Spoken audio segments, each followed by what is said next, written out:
TikToker যেই মেয়েটা, এই অসভ্য, এই নির্লজ্জা, এই বেহায়া, সে যদি তোমার বউ হয়েই আসে, তারে দিয়ে তুমি কিনবা? কথা বলে না কেন? তারে দিয়ে তুমি কি পাইবা? পূজা, তার থেকে তুমি ভালোবাসা কেমনে পাইবা?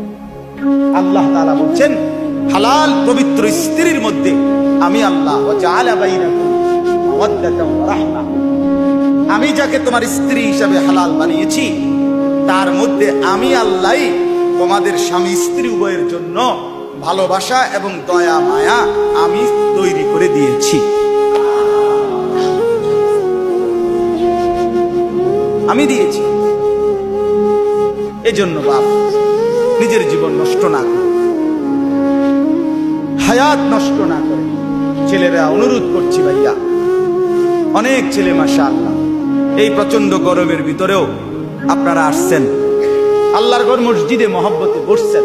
আমি আপনাদের এই ভালোবাসাকে কদর করি, মহব্বত করি, সম্মান করি। আপনারা এই ভালোবাসার দাবিতে বসলেন। আপনাদের কাছে অনুরোধ, ছেলেরা তোমাদের কাছে অনুরোধ, হায়াতের কদর করো ভাইয়া, জিন্দিগি যেন নষ্ট না, আর কোনোদিন রাত ফিরবে না, আর কোনোদিন দিন ফিরবে না।